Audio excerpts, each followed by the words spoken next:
छत्तीसगढ़ में इस साल विधानसभा चुनाव होने हैं। चुनाव से पहले शुरू हुआ विधानसभा का मानसून सत्र हंगामेदार होने के आसार हैं। विपक्ष ने भूपेश सरकार को घेरने के लिए कमर कस ली है। संख्या बल में कम होने के बाद भी विपक्ष ने पूरी एकता के साथ सरकार की घेराबंदी करने की रणनीति बनाई है। विपक्ष को सरकार पर अविश्वास है। यही वजह है कि विपक्ष सदन में भूपेश सरकार के खिलाफ अविश्वास प्रस्ताव लेकर आएगा। इस प्रस्ताव के तहत विपक्ष सरकार को 109 बिंदुओं पर कटघरे में खड़ा करेगा। विपक्ष भूपेश सरकार पर जिन मामलों को लेकर विश्वास जता रहा है उनमें शराब घोटाला, कोयला घोटाला, रेत घोटाला, 5,000 करोड़ का राशन घोटाला सहित CGPSC में नौजवानों के भविष्य के साथ खिलवाड़ जैसे मुद्दे शामिल हैं।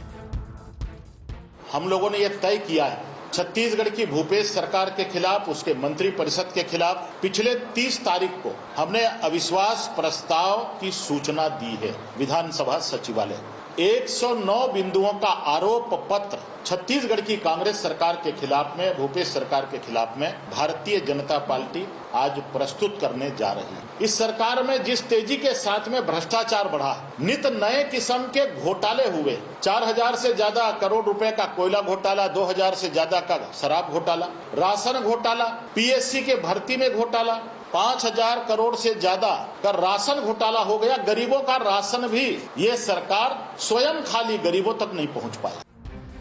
वहीं विपक्ष के अविश्वास पर सत्ता पक्ष तंज कस रहा है। सत्ता पक्ष भाजपा के विधायकों की संख्या का हवाला देते हुए अविश्वास प्रस्ताव पर चर्चा होने पर भी सवाल उठा रहा है। सत्ता पक्ष का कहना है कि विपक्ष के अविश्वास से कोई असर होने वाला नहीं है। विपक्ष का अविश्वास प्रस्ताव लाना ये उनका संवैधानिक अधिकार है, लेकिन इस अविश्वास प्रस्ताव का क्या असर होगा उसको आप भी जानते हैं और हम भी जानते हैं, और जो ले करके आ रहे हैं वो भी जानते हैं कि कहाँ 71 विधायक और कहाँ 13 विधायक कहाँ टिकेगा। छत्तीसगढ़ में अविश्वास की सियासत शुरू हो गई है। विपक्ष भूपेश सरकार के कामकाज से संतुष्ट नहीं है। विपक्ष ने अविश्वास प्रस्ताव के जरिए सदन में सरकार को घेरने की रणनीति बनाई। अब देखना दिलचस्प होगा कि 13 की संख्या बल के आधार पर विपक्ष के अविश्वास प्रस्ताव को सरकार अहमियत देती है या नहीं। रायपुर से ND24 के लिए ब्यूरो चीफ निधि प्रसाद की रिपोर्ट।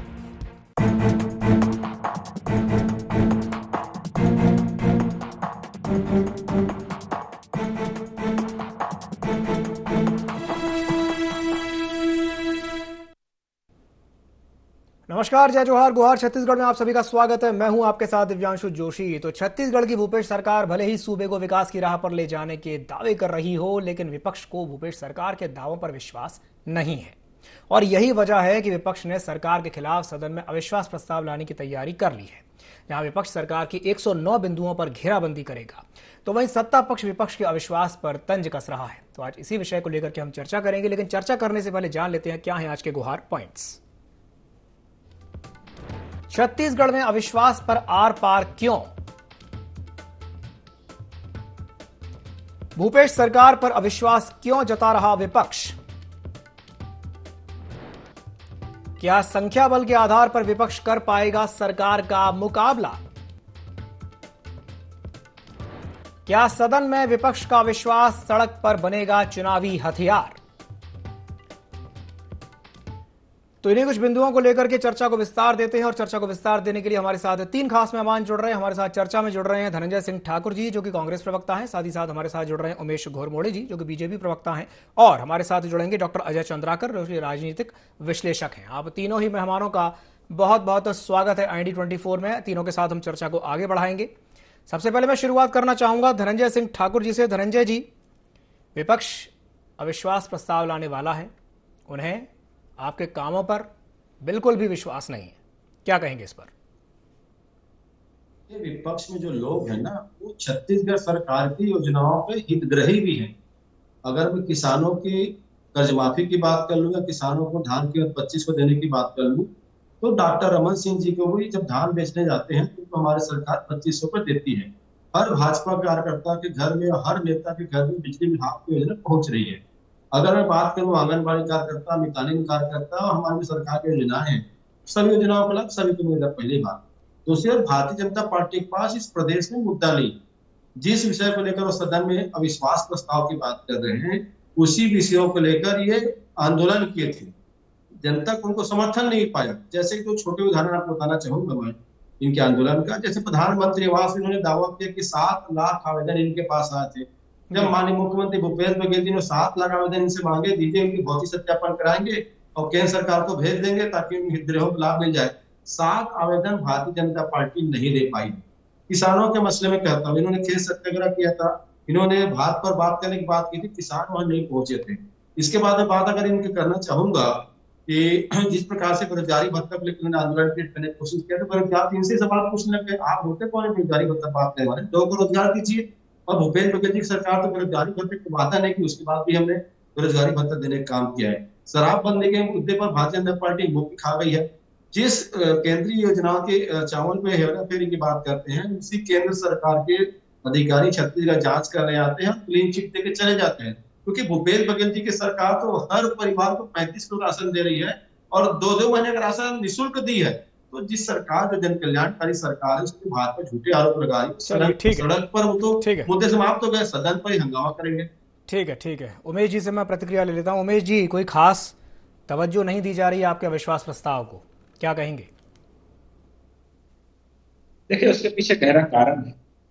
चाहे कांग्रेस के प्रवक्ता हो, कांग्रेस सरकार में बैठे हुए तमाम मंत्री, उन तमाम लोगों को इस बात का एहसास हो चुका है, छत्तीसगढ़ की जनता ने उनके प्रति तमाम स्तर पर अविश्वास प्रकट कर दिया है। आज तमाम वर्ग, आंदोलन में बैठा हुआ तमाम वर्ग कांग्रेस से सवाल पूछ रहा, लेकिन कांग्रेस के नेता ना तो उस आंदोलन का जवाब देने की स्थिति में है और ना ही जनता के सवालों का जवाब देने की स्थिति में।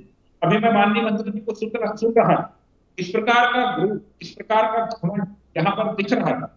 हाँ साहब, माना हम 13 की संख्या में हैं, जनता जनार्दन ने हमको यहाँ पर चुन करके भेजा है। ये 13 की संख्या मात्र 13 की संख्या नहीं है। छत्तीसगढ़ की जनता आज भारतीय जनता पार्टी के साथ खड़ी हुई है। आज छत्तीसगढ़ की जनता लगातार इस विषय पर लेकर के आवाज उठा रही है। हमारे साथ वो तमाम कर्मचारी वर्ग है जो लगातार नियमितीकरण की बाट जो रहे हैं, लगातार उनको डराया और धमकाया जा रहा है, लगातार एतमा लगाने की धमकी दी जा रही है। लेकिन छत्तीसगढ़ की जनता अब डरने वाली नहीं है, झुकने वाली नहीं है। वो सामूहिक इस्तीफा देने पर आतुर है और लगातार, चाहे महिलाओं का विषय हो, शराबबंदी का वादा करते हैं, माताओं बहनों के साथ छल करते हैं, उन महिलाओं का आशीर्वाद भारतीय जनता पार्टी के साथ है। युवाओं का विषय है, बेरोजगारी भत्ता को लेकर के तमाम तरह की बात करते हैं, लेकिन 80% युवाओं को अपात्र करने का नियम बना के 80% छत्तीसगढ़ के युवाओं को जहां छलने और ठगने का काम करते हैं, वो आज हमारे साथ खड़े हुए हैं। 80 से लेकर 82 से लेकर के वन विभाग लगातार गड़बड़ियों के आरोप कर रहे हैं, लेकिन इस सरकार की जरा भी नैतिकता नहीं है कि मामले पर गंभीरता से जांच कराए। हुसैन बोल्ट जैसे धावों करके आते हैं पर सरकार से कोई जवाब नहीं आता है। वो तमाम युवा आज भारतीय जनता पार्टी के साथ है। प्रधानमंत्री आवास योजना की बात करते थे, प्रधानमंत्री आवास योजना को लेकर के इनके मंत्री जी तक ने, टीएससी के साथ तक ने विभाग छोड़, इससे बड़ा प्रमाण और कोई हो नहीं सकता।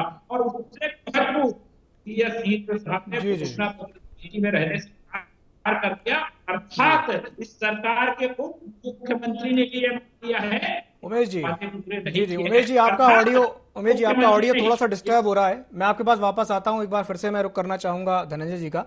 धनंजय जी, 109 बिंदुओं पर आपको घेरने की तैयारी कर ली है विपक्ष ने। वो कह रहे हैं शराब घोटाला, कोयला घोटाला और बहुत सारी चीजें, और आज हमने देखा कि किस तरीके से नग्न प्रदर्शन किया गया, उसको भी बीजेपी अपने तरीके से बना रही है। क्या कहेंगे? बढ़िया आपने सवाल पूछा है और मैं इसका जवाब देना चाहूंगा। भारतीय जनता पार्टी ने भूपेश बघेल सरकार से जब राजनीतिक लड़ाई लड़ने में खुद को अक्षम पाया, तो केंद्रीय एजेंसियों का दुरुपयोग करके जिस प्रकार से भूपेश बघेल सरकार की छवि को डैमेज करने का प्रयास किया गया, ईडी कार्यवाही करती है। ईडी जनता को आज तक नहीं बता पाई कि क्या जब्ती हुआ अधिकारी पास में, लेकिन भारतीय जनता पार्टी के राष्ट्रीय उपाध्यक्ष प्रेस नोट जारी कर देते हैं ईडी का प्रवक्ता बनकर। देश आज देख रहे हैं ना। और अभी माननीय सर्वोच्च न्यायालय ने ईडी की जांच पर स्टे लगा दिया है। सब कुछ तो दिख रहा है ना। लेकिन वही नरेंद्र मोदी जी की सरकार जब रमन सिंह के 4400 करोड़ के शराब घोटाले पर ईडी से जांच कराने की बात हमारी सरकार करती है, हमारे भूपेश बघेल जी पत्र लिखते हैं, तो नरेंद्र मोदी जी उस पर जवाब नहीं देते हैं, उससे जवाब नहीं देते हैं।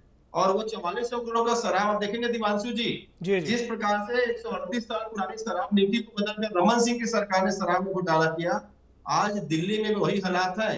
तो एक और शराब नीति बदलने पर कार्रवाई, दूसरी ओर रमन सिंह जब शराब नीति बदले उसमें नरेंद्र मोदी जी का संरक्षण, अंतर्राष्ट्रीय संरक्षक है तो नरेंद्र मोदी जी भ्रष्टाचारी के।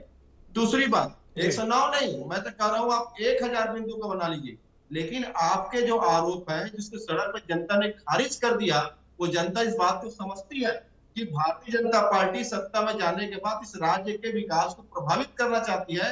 भूपेश बघेल जी की सरकार बनने के बाद जहां ये 16वां सत्र है, हर सत्र में भाजपा ने सिर्फ हंगामा किया है, वो हंगामा किया है, सदन की गरिमा को तार-तार किया है, ठीक है, देश के ठीक है, नागरिकों ठीक है, के ठीक है, जो धनंजय जी, योजनाएं बननी है उनको बाधित करने का काम किया है। जी मैं आपके पास आऊंगा, मैं आपके पास आऊंगा, जी मैं आपके पास आता हूं। और घोरमोड़े जी मैं आपके पास भी आऊंगा। हमारे साथ एक और मेहमान चर्चा में जुड़ गए हैं, हमारे साथ डॉक्टर अजय चंद्राकर जी भी जुड़ गए। मैं एक सवाल उनसे कर लूं फिर मैं आपके पास वापस आता हूं। डॉक्टर चंद्राकर, बड़ा सवाल तो यही है कि अविश्वास प्रस्ताव तो बीजेपी ला रही है, लेकिन क्या संख्या बल के आधार पर सरकार का मुकाबला कर पाएगी? देखिए दिव्यांशु जी, 5 वर्ष तक बीजेपी विपक्षी पार्टी की भूमिका में रही जी, वो यकीनन जानते हैं कि अविश्वास प्रस्ताव संख्या बल नहीं होने के कारण गिर जाएगा, लेकिन उनके दृष्टिकोण से, उस पार्टी के नजर से उनको लगता है कि 109 आरोप हम सदन के पटल पर रखेंगे, और चूंकि संवैधानिक प्रावधान के तहत विधानसभा में आसंदी अध्यक्ष जी इसे स्वीकार किए हैं जी, और वो ये भी जानते हैं कि सत्ताधारी पार्टी इन 109 आरोपों का बखूबी जवाब भी देगी।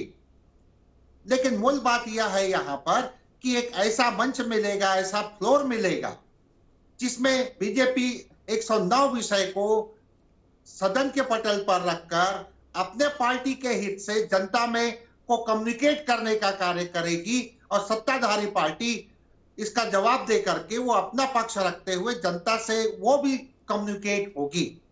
तो यह है, सरकारी काम हो जाएगा, सत्ताधारी के दृष्टिकोण से अनुपूरक बजट भी पारित हो जाएगा, लेकिन विपक्ष यह मान करके चलती है यकीनन उनका अविश्वास प्रस्ताव गिरेगा, लेकिन उनके नजर में जो विषय हैं उनको रखना उनके पार्टी के दृष्टिकोण से, और अगर जनता से सरोकार विषय उसमें शामिल है तो बिल्कुल चर्चा होनी चाहिए। बिल्कुल सही कहा आपने, चर्चा होनी चाहिए, ये आवश्यक है। जी उमेश जी, अभी आपने डॉक्टर चंद्राकर की बात सुनी, क्या कहेंगे?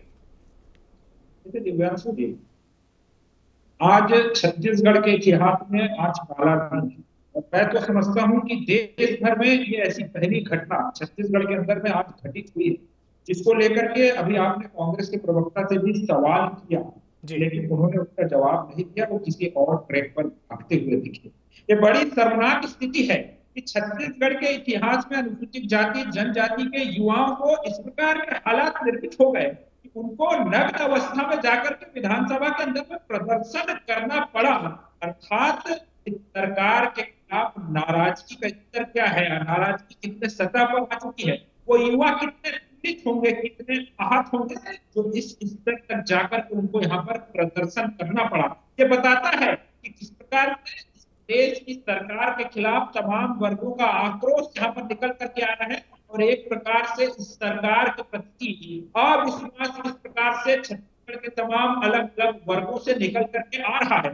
आज छत्तीसगढ़ के अंदर में भ्रष्टाचार का बोलबाला है, चाहे शराब का विषय हो, कोयले का विषय हो, तमाम तरह के विषय हो, लगातार भ्रष्टाचार के मामले निकल के आ रहे हैं। उस पर जवाब देने में सरकार में बैठे हुए तमाम लोग नहीं है, लगातार गरीब वर्गों के साथ, वंचित वर्गों के साथ अन्याय करने का काम हो रहा है, चाहे प्रधानमंत्री आवास योजना का विषय हो या फिर केंद्र से आने वाले खाद्यान्न में डाका डालने का विषय हो, डीएमएफ फंड से लेकर के तमाम तरह के आरोप लगातार लगते रहे हैं। इनके वर्तमान के मंत्री, पूर्व इनके प्रदेश के अध्यक्ष ने भी डीएमएफ के मामले में लगातार आरोप लगाए हैं, और अविश्वास का यह है इनके मंत्री तक इस सरकार पर भरोसा नहीं कर पा रहे, मंत्रियों की ठीक है, चलिए आपकी बात पर चला चली की बेला है, और अविश्वसनीय सरकार को छत्तीसगढ़ की जनता इस प्रदेश से विदा करने के लिए तैयार। ठीक है, प्रतिक्रिया ले लेता हूँ। जी धनंजय जी, प्रवक्ता ने सवाल मुझसे पूछा है जी आप भी मुझे सवाल पूछे थे, लेकिन समय की वजह से मैं नहीं दे पाया था। जी जी 758 फिगर याद करिएगा दिवांशु जी, 758 नियुक्तियों पर शिकायत आई थी कि इसके प्रमाण पत्र फर्जी थे। 15 साल तक रमन सिंह जी मुख्यमंत्री थे। 2007 से 2016 तक की नियुक्तियां हैं ये, और उसके बाद कोई कार्यवाही क्यों नहीं किया गया? और 269 जो फर्जी इस जांच में पाया गया प्रमाण पत्र को, वो प्रमाण पत्र भी रमन सरकार में बने थे। मैं तो यूं कहूंगा कि भाजपा नेताओं ने पैसा लेकर बनाया था। तीसरी बात, आपने जांच नहीं किया, हमारी सरकार की छानबीन समिति ने जांच किया और 269 प्रकरणों में दिवांशु जी 40 लोगों को बर्खास्त किया गया, 16 लोगों की मौत हो गई, उसमें कोई कार्रवाई नहीं हो पाई क्योंकि वो या तो सेवानिवृत्त में उनकी मौत हो गई है। 17 लोगों का प्रकरण कोर्ट में अभी स्टैंड है, उनके कोर्ट के निर्देश के बाद नौकरी दिया गया है क्योंकि न्यायालय का मामला है, और 90 लोगों को स्थगन मिला है। किस मुंह से बात करते हैं? भारतीय जनता पार्टी ने एसटी वर्ग के, एससी वर्ग के लोगों को फर्जी जाति प्रमाण पत्र बना दिया, 758। और आज बात कर रहे हैं, ये जो प्रदर्शन हुआ है ना, ये रमन सरकार के चरित्र को प्रदर्शित किया है, कैसे हर वर्ग को धोखा देने का काम किया था। हमारी सरकार ने कार्रवाई किया है, और आपको जवाब देना चाहिए। जो एससी एससी वर्ग से नहीं आते, ऐसे 269 लोगों का प्रमाण पत्र रमन सरकार में कैसे बन गया? कितना पैसा लिया था भारतीय जनता पार्टी ने? कितने पैसे में एसटी एससी वर्ग के अधिकार को बेचा है रमन सिंह ने? हम तो कार्रवाई करने वाले लोग हैं, हम तो आंकड़े साथ बात करते हैं, हम फर्जी बात नहीं करते। पहली बात। दूसरी बात, इन्होंने कहा कि चर्चा होनी चाहिए। अजय चंद्राकर जी ने, बहुत मैं इनका स्वागत करता हूँ। हमारी सरकार 109 बिंदुओं पर जवाब देगी जो इनका झूठ है। हम तो नरेंद्र मोदी जी की तरह सदन छोड़कर नहीं भागेंगे।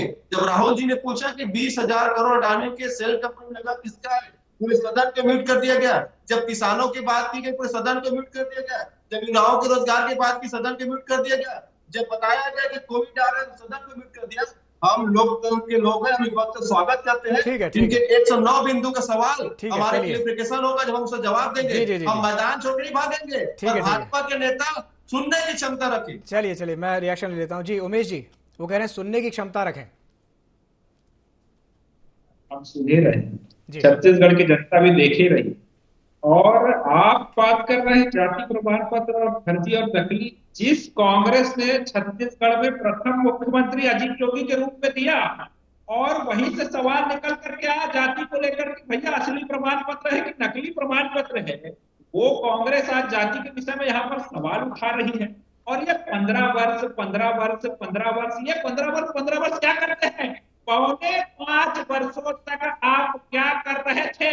अपनी नाकामियों का ठीकरा आप पूर्ववर्ती सरकार पर फेंकने का प्रयास कर रहे हैं, और छत्तीसगढ़ की जनता आपको सुनने के लिए तैयार बैठेगी। ये आपकी गलतफहमी है साहब। और लगातार जो आप आरोप लगाते हैं, बीते 15 वर्षों के अंदर भी प्रकार के प्रकरण आपने उसके बाद छानबीन समिति से लेकर के आदिम जाति कल्याण विभाग को हैंड करते हुए जाति प्रमाण पत्र बनाने की प्रक्रिया को कड़ाई से और ईमानदारी से उसका पालन करने का काम किसने किया? पूर्ववर्ती सरकार ने किया, जिसने खुद पहला मुख्यमंत्री संदेह के दायरे में लाकर के खड़ा कर दिया। कम से कम नैतिकता के नाते उनको तो यह प्रश्न करने का यहाँ पर सवाल ही नहीं बनता है। और जिस प्रकार के हालात आज विधानसभा के बाहर बने हैं, उससे शर्मनाक स्थिति कुछ नहीं हो सकती। ठीक है। सामना करने के बजाय, उन युवाओं से न्याय के बजाय ये नरेंद्र मोदी की संपत्ति को बेच रहे हैं, ये मिला करके छत्तीसगढ़ की जनता के साथ अन्याय की श्रेणी में गिना जाएगा। छत्तीसगढ़ जनता को पता है कि रमन सिंह ने एससी वर्ग के अधिकार को बेचा है। चलिए ठीक है घोरमोड़ी जी, रमन सिंह ने। जी घोरमोड़ी जी, ठाकुर साहब मैं आपके पास वापस आऊंगा। जी दोनों के पास मैं वापस आऊंगा। एक सवाल डॉक्टर चंद्राकर से ले लेता हूं। डॉक्टर चंद्राकर, एक सवाल तो ये भी उठता है कि सदन में ये जो विपक्ष का अविश्वास प्रस्ताव है, क्या ये सड़क पर चुनावी हथियार बनेगा? क्या कहेंगे इस पर? बहुत बढ़िया प्रश्न है दिव्यांशु जी, धन्यवाद। विपक्षी पार्टी चाहती है ये जो 4 दिन का सत्र है जी, उसमें समय को यूटिलाइज किया जाए, और उनकी दृष्टि से 2018 से यह सरकार बनी है, जिन जिन विषयों के ऊपर वो आरोप लगाना चाहती है उसको एक सर्वश्रेष्ठ मंच मिल रहा है जी। लेकिन सत्ताधारी पार्टी के लिए भी यह उतना ही बढ़िया मंच है जिसमें वो जवाब दे सकती है सिलसिलेवार। जी तो दोनों इस मंच का यूटिलाइज करना चाहते हैं।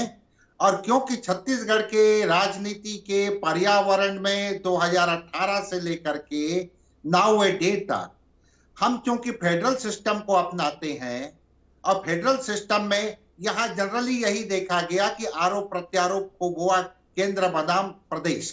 जी तो ये मंच ऐसा है जिसमें दोनों दल अपने अपने पक्षों को उन बिंदुओं के मद्देनजर रखेंगे। यकीनन यह मालूम है कि यह अविश्वास प्रस्ताव गिरेगा, संख्या बल नहीं है, लेकिन यहां पर मूल बात है छत्तीसगढ़ के राजनीतिक पर्यावरण में ये लोग जब 18 में समस्याओं को देख करके जो जनता से प्रॉमिस किए, उसी प्रॉमिस के साथ प्रॉब्लम जो देखे, तो उन प्रॉब्लमों के ऊपर दूसरा ये प्रॉमिस किए, वादा किए। अब यहां पर कल चर्चा जो आरंभ होगी वो परफॉर्मेंस के ऊपर होगा, और आरोप प्रत्यारोप के ऊपर जो निष्कर्ष निकलेगा छत्तीसगढ़ की जनता काफी एकाग्र होकर के सुनेगी और देखेगी। और उसके बाद तो इन दोनों राजनीतिक दलों को जनता के दरबार में ही और मंच में ही जाना है, और उसके बाद परफॉर्मेंस क्या रहा वही दोनों के लिए फ्रूटफुल साबित होगा। दिव्यांश, बिल्कुल, बड़ी अच्छी बात आपने कही है कि परफॉर्मेंस क्या रहा वही फ्रूटफुल साबित होगा। आपकी इसी बात पर मैं दोनों से एक एक रिएक्शन चाहूंगा। पहले धनंजय जी से चाहूंगा। धनंजय जी, जो बात डॉक्टर चंद्राकर कह रहे हैं, आपने जो 4.25 साल में परफॉर्मेंस दिया है उस पर चर्चा की जाएगी, उसे जनता देखेगी। निश्चित तौर पर मैंने आपके ऐसे पहले जब आपने मुझे अवसर दिया, मैंने कहा कि इनके 109 आरोप जो हैं वो जब सदन में हम उसे जवाब देंगे तो भारतीय जनता पार्टी का झूठा चरित्र जनता के बीच में आएगा, और भूपेश बघेल की सरकार ने जनहित में जो काम किए उसके खिलाफ कैसे भाजपा षड्यंत्र करती है, कैसे विधानसभा को बाधित करने काम करती, पर्दाफाश होगा। ये हमारे लिए क्लैरिफिकेशन होगा, और वो भारतीय जनता पार्टी का झूठ भी साबित होगा, और जनता समझ जाएगी कि भाजपा सिर्फ झूठ बोलती है। सत्ता में थे तब भी झूठ बोलते थे, आज विपक्ष में तब भी झूठ बोलते हैं, और वादा खिलाफी इनका चरित्र है। ये हमारे लिए अच्छी बात है। चलिए ठीक है, घोरमोड़ी जी क्या कहेंगे? निश्चित तौर पे बीते 4.25 वर्षों के कुशासन का भी हिसाब जनता करेगी और 15 वर्षों के कुशासन से तुलना भी करेगी। और निश्चित तौर पे छत्तीसगढ़ की जनता प्रबुद्ध है। आने वाले समय के अंदर में जिस प्रकार से बीते 4.25 वर्षों में लगातार अन्याय छत्तीसगढ़ की जनता ने देखा है, लगातार भ्रष्टाचार देखा है, लगातार अपराध का बढ़ता हुआ ग्राफ छत्तीसगढ़ की जनता ने देखा, लगातार युवाओं के आंसू देखे, किसानों के आंसू देखे, महिलाओं के आंसू देखे, वादा खिलाफियां देखी, तो आने वाले समय के अंदर में छत्तीसगढ़ की जनता पूरे विवेक के साथ निर्णय लेगी और इस अविश्वसनीय सरकार को, कांग्रेस की सरकार को है। चलिए ठीक है, डॉक्टर चंद्राकर से मैं एक आखिरी सवाल लेना चाहूंगा। डॉक्टर चंद्राकर, आज जो तस्वीर हमने देखी वो वाकई में काफ़ी हद तक विचलित करने वाली थी। जो नग्न प्रदर्शन किया गया है वो किसी भी लोकतांत्रिक व्यवस्था के हिसाब से अच्छा नहीं कहा जा सकता। और उसी से जुड़ा हुआ एक सवाल ये भी है कि ये जो परिस्थितियां जिस तरीके से बन रही हैं, बीजेपी इसको निश्चित रूप से भुनाने की कोशिश में है, लेकिन बड़ा सवाल यही है कि क्या वाकई में चुनाव को देखते हुए बीजेपी से भुना पाएगी? डॉक्टर चंद्राकर, देखिए ये लोग प्रदर्शन जंतर मंतर में भी किए थे दिव्यांशु जी, और उस समय से प्रशासन और सरकार को सचेत हो जाना चाहिए। और जब विधानसभा का आज सत्र आरंभ हुआ, यहाँ प्रशासन क्या कर रही थी? चारों तरफ बैरिकेड लगाते हैं। अपने समय में धनंजय जी संघर्ष करते थे, आज उमेश भाई संघर्ष करते हुए देखते हैं। इनको लोधीपारा चौक में ही रोक दिया जाता है, तो ये लोग वहां तक पहुंचे कैसे?